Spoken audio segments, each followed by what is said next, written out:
everyone, my name is Lindsay and today we are going to be looking at how not to be a fool, so stick around. So this is a part of our discipleship series, so how you can be a disciple of Jesus and how you can make disciples of all nations, basically.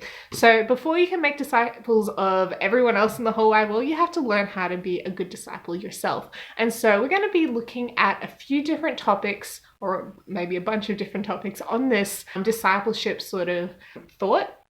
So one of the things, as I was reading the Bible today, this proverb really stood out to me.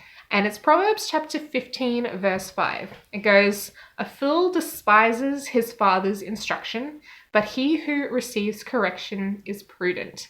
Now, there's actually so much that is packed into this one little verse, these two little lines, and it might be one of those proverbs that you just read and you skim over, and I know I've done that like literally every other time that I've read this verse, but today I saw it and I stopped.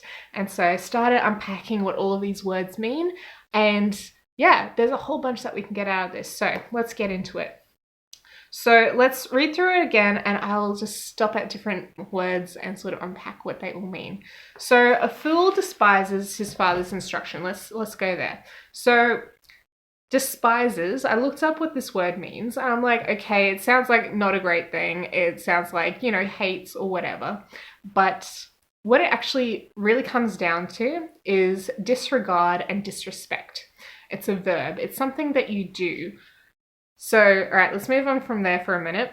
So a fool despises his father's instructions. So father doesn't necessarily mean it's just his dad or stepdad or whoever.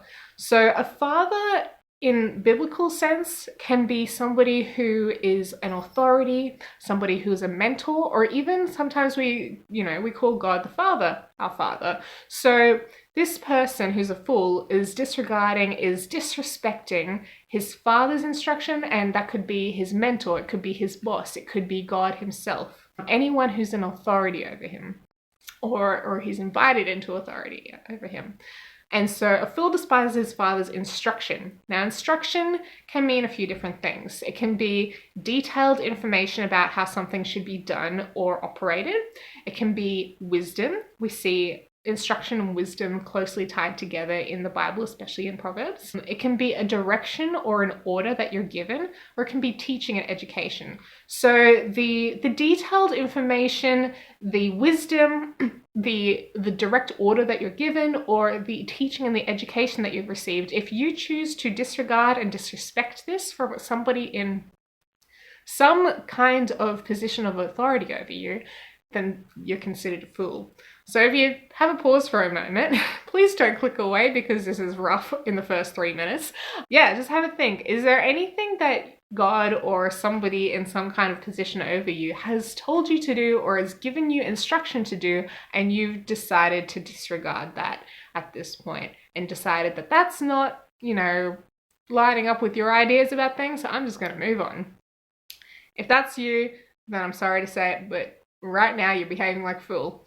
So this is redeemable. The next half of the verse says, "But he who receives correction is prudent." Now, correction, I actually didn't even write notes on this. It's just jumping out right this moment. Correction doesn't happen when you're perfect. You don't get correction when you've only ever done things right. Correction comes when you've done something wrong. Now, it could be the fool doing the thing that is disregarding his or her, instruction that they've received from their person of influence or authority over them. When they've done that foolish thing, then they have the opportunity to be corrected. Now, correction, I was in a ballet class earlier today, my third ballet class ever. So exciting. And one thing I noticed that my ballet teacher did many times throughout our lesson was she would give us correction, and she would preface it.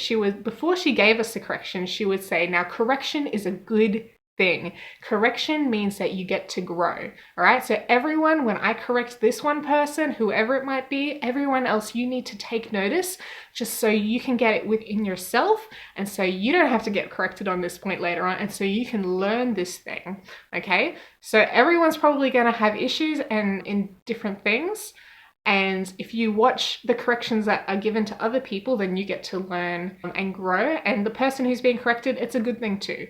It's a grace-filled environment where, hey, look, we know that you're a brand new beginner at this thing, and we're going to give you a correction so you can grow, so you can get better. So correction is not a bad thing. It is not punishment. It is not condemnation. Correction is an opportunity to grow. So the fool even gets this opportunity to grow. It says, but he who receives correction is prudent. Now that word prudent is one of those bigger fancy words that we don't typically use in everyday life. And what it means is acting with or showing care for the future. Now, I love this idea of thinking about your future and how you behave now.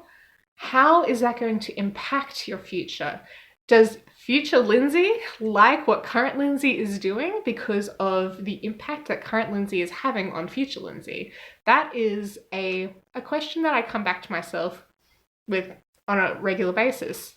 Just today, I had to make a financial decision that I wanted to get a new thing and it cost a fair bit of money, and I even had the option to do a payment plan, but I really sat down for a while and I looked at my finances and I was like, look, I have other priorities that God is putting on my plate right now.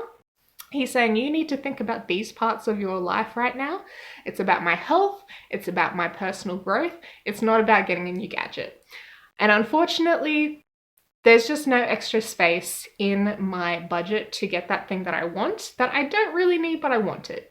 So I had to really think about, what does God want in my life right now? What will be most beneficial for myself right now and in the future? And really came down to putting the money into my personal growth, my personal healing, my physical healing, those kind of places in my life, instead of just something that I want right now that isn't going to really benefit my life that much in the long run as it is. So just today I had this struggle. The last few days I've been going backwards and forwards with this idea of, do I buy this new thing? Can I make it work somehow? And just being really logical about it. And the decision that I finally came to just a couple of hours ago, I was actually so much more at peace with. I was so stressed beforehand trying to think, oh, can I make this work? But now I am at so much more peace with just the idea that, look, I don't need this thing, and if God wants me to have it, he will get it to me in some other kind of way. And if not, then I can live without it. I've managed to live this long for 25 years of my life without it so far, so I can live a bit longer, if not forever. So that idea of thinking about the future, even that correction, he who receives correction is prudent. So I received correction from God when I was being prudent, when I was thinking about the future, when I was, wanting to do one thing my own way, but allowing God to have the say and allowing God to have the influence to prioritize my life. And this is something I've been praying about recently a lot, is, God, please let your priorities for my life take precedence, be the priorities that I put into place in my own life. So his priorities for my life have a higher weight, a heavier weight than my own desires, because I've invited him to be in that place. So now that this decision is made, I know that future me is going to be a lot more relieved about current me making this decision, because in the future, if I had made a different decision, I probably would have come across some obstacles along the way that would have made my life very, very stressful and difficult. And now I know that at least I have less of a chance to hit those kind of roadblocks, because I'm just not going down that road. So basically what I'm trying to get at here is make your future self proud, happy, better off because of the decisions that you're making now. Make wise decisions now and have that opportunity to be corrected by God. And sometimes God is not going to speak to you directly about these things. Sometimes he's going to use other people to do that. Sometimes he's going to use common sense to do that. When it comes to listening to other people and even listening to God, I think it's a lot easier sometimes to be humble with God than it is to be humble with other people. But humility plays a huge, huge part. So when it comes to receiving God's wisdom from other people, you have to be really humble about it. You really have to take on this position of humility so you can listen to the wisdom of others and be corrected. Being corrected is never fun. Like going back to my ballet class this morning, one of the girls at the end, she had been corrected hands-on. So the teacher came, said, hey, she put a mask on, sanitized her hands and said, hey, can I touch your foot? Can I show you exactly how you need to place it for this particular move? And the girl was like, okay, yeah. And she learnt that, her leg was going one way and needed to go a different way for this particular move. And by doing that, she received this correction and she felt a little bit singled out in the moment, but she learnt a lot from it and she received this opportunity to grow. It takes humility and it takes that invitation to get that correction, but the correction is always a good thing. It might not be fun at the moment, it might feel like you're being singled out, but it's really important because from then on you don't need to be corrected on that point. You can move on and you can level up, you can upgrade and go on to the bigger steps that are required in life and with this journey with God. So one of the things that I've learnt over the past few years is that not everyone is going to just be so forthcoming with their wisdom, with their opinions of your life, of my life, and that they need to be invited into a position to speak into your life. Even God himself is a gentleman. He's not going to barge down the door and say, hey, you're doing it wrong. He waits there, he knocks on the door of your heart and he allows you to let him in. He's waiting for that invitation to come into your heart, to have a say, for the Holy Spirit to work on you. And it's the same thing with when he works through other people. Sometimes they need to be invited into this position of authority and of mentorship in your life. So last year, God made it very clear to me I needed to speak to this guy who kind of had a position of looking after the people in my position. So I worked in a school as a chaplain and he works at a higher level looking after all the chaplains and basically being somebody we can go to with any kind of questions. And I've only met this guy like a couple of times and didn't really know him. He's a bit crazy, a bit fun, but I really didn't know him personally at all. And then one day God told me, hey, you really need to talk to this guy. And it wasn't like audible. It was like, I just felt like I needed to. I was like, I don't know him, and kind of try to push the thought away. And it just kept coming back and coming back. So that day I called him up and I was like, hi, I'm Lindsay. We've met like a couple of times. Can I meet you soon today maybe? He's like, yeah, okay, let's have lunch. And I was like, okay. So I drove across town and yeah, we caught up and I remember like just kind of pouring out all the things that were going on at the time, all the decisions that I was needing to make. And I just kind of knew that God was calling me into a mentoring relationship with this guy. And I said at lunch, I was like, hey, can you be a mentor to me? Would that be okay? He's like, yeah, okay. So now we have this relationship where we catch up every month or two if we can. We both have busy schedules and sometimes, there's lockdown, so it drags out longer, but as much as we can, we catch up every so often, every other week. And yeah, get to talk about what's going on. How's our mental health going? Well, he really asks me. He's like, all right, I'm going to do the father-son check-in. And I'm not a son, obviously, but it's just the way he talks. And so he just, checks in. You seeing a psychologist? Are you on top of all these kinds of things? Are you looking after yourself with your eating? How's your spiritual life going? How's your other relationships going in your life? And yeah, basically just being a friendly old guy who has lived a longer life and has been through a lot of the stuff that I am now beginning to encounter, and has that wisdom that comes with those years of experience. And I welcome hearing his feedback, hearing his ideas. And yeah, so that is a very defined mentoring relationship in my life. I don't have any other mentors like that at the moment. I have like supervisors and bosses at work who are kind of like that, but like this guy and I, we have no reason by work anymore. Like I don't work in the same system anymore, so we don't have to meet up ever again if we don't want to, but we do. And like I didn't know him socially, so he's just a guy who I know has a lot of valuable experience that I want to tap into, a lot of valuable insight that I would like to be given to me. And so, yeah, I have invited him into this place of authority and mentorship in my life. And so if he sees something that needs to be addressed, he's welcome to tell me. I actually want to tell you briefly about this thing called the Jahari Window. Some of you may have heard about it before. I remember studying this really briefly in one of my classes a few years ago. And it's basically 4 squares. And I'll probably try and put up a picture at some point. So there is 2 columns and 2, I don't know, they kind of just intersect like this.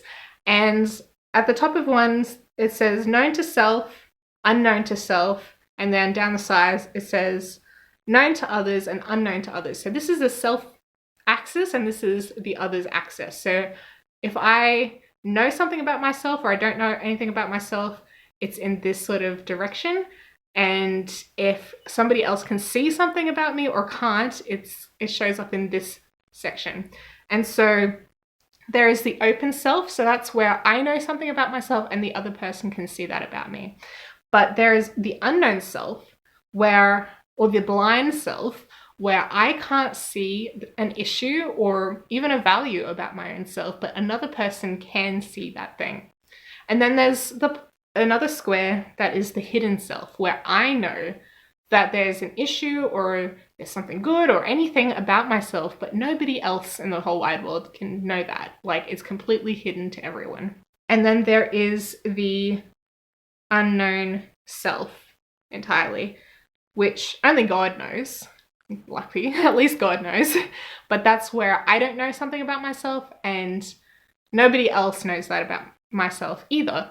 And so there are parts of my personality, parts of who I am that I do know, and there's parts that I don't. And then there's parts that other people can see and then parts that other people can't see. And so, yeah, this means that there are different levels of self-awareness or awareness that can come from others. It's really valuable that when you don't know something about yourself, that other people do know about it and they can point it out and say, hey, have you considered this? Do you even know that this exists in your life? How about you try and address that? That's always really great feedback. Unfortunately, other people aren't going to always be able to cover every base, and that's the hidden self the unknown self, the hidden self, like they don't know it, but you do it. You do know about it, so you don't really have accountability. And then there's the part where you don't know and nobody else knows, and so you really have to go to God for that. Now, this is really important to understand about knowing what your own weaknesses are. So I would really recommend just sitting down and doing this exercise where you write down a list of the weaknesses that you see in your life. For me, I wrote down a list of things recently that I see as a pattern between me and my family members. And I think I spoke about this a couple of videos ago, where I noticed that I do this thing and so do my dad and so did my granddad, or, whatever. But you can also write down weaknesses that go beyond just the patterns, because you might have picked up some weaknesses that aren't necessarily a pattern in your family, but are just things that you personally struggle with, or things that at least you don't know are a pattern in your family and that you just personally struggle with. So I would recommend just being really honest with yourself and honest with God and say, hey, look, I, don't have integrity, or I struggle with porn, or I, whatever it is. Write them all down as detailed as possible without, crying yourself to sleep at night. And then find somebody that you trust, somebody who is further along in their journey and they walk with God, somebody who has gone through a lot of the personal healing of their own. And this might be a counselor, or this might be a pastor, or it might be a mentor in your church, like the guy that I have, who I know he's lived a big, crazy life and he's gotten through a lot of it and he's still working through a bunch of stuff as well. And I know that I can tell him very honestly that I struggle with my mental health sometimes, I struggle with, my eating habits, I struggle with all sorts of different things. And he's going to have the grace for me to say, hey, I get it. I've been there. Absolutely. Here are some resources that you might want to use, or here are some people you might want to talk to as well. And yeah, basically find that person, that mentor, or that close friend, or whoever it is that you know that you can trust with your secrets, basically. Trust with the deepest part of yourselves that you know that you need to address. And absolutely go to God about this stuff. Absolutely talk to him and say, hey, who should I talk to? Who would be somebody who can support me in this journey, who can be an encouragement in my journey? So I have not just this one guy who's my mentor, but I have like a whole support system, which is lovely to reflect on because I'm like, I'm not alone. It's actually great when I think about it. I have people who pray for me. I have people who fish slap me spiritually, which means basically if they see something that's wrong with my life, they tell me quite directly and they don't hold back. And I've gotten quite used to that. And not everyone's about that, but I am. I'm quite direct, and I appreciate having somebody speak to me quite directly. Some of the time, sometimes I just want to go cry and it just makes things worse. So it depends on the day of the week sometimes, but you know, it's great to have those people in your life who are just direct and straight shooters, whatever they are, who aren't going to just wrap you up in cotton balls or anything like that, but who are actually going to help you in a very practical kind of way. I also have a counselor that I talk to who is able to be direct with me in that way and give me practical skills and things to do. And I also have prophetic friends, so people who hear from God, who pass on messages from God. So if I'm not hearing God correctly or directly as well as I could be, or if I'm just not at that place in my life, then I've been really blessed that God has used a bunch of different people to say his messages to me and say, hey, this is the next part of your life that you need to look at. You're doing really well in this last thing that I told you to work on.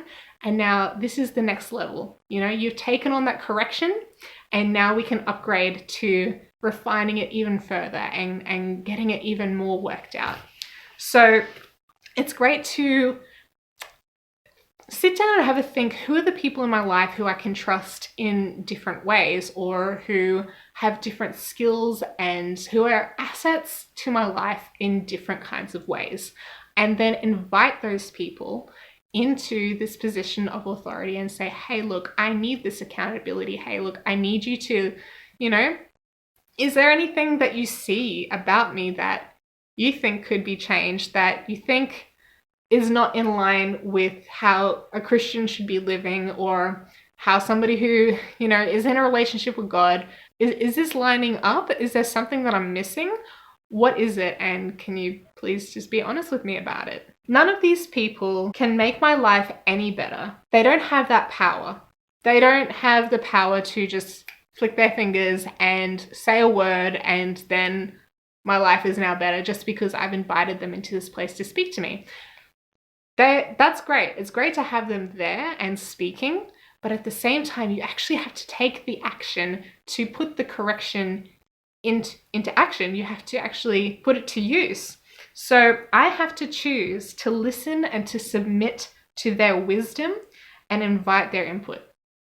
So listening in the Bible is an action word. It's not just taking in information, it's actually taking it in, internalizing it, and then living it out.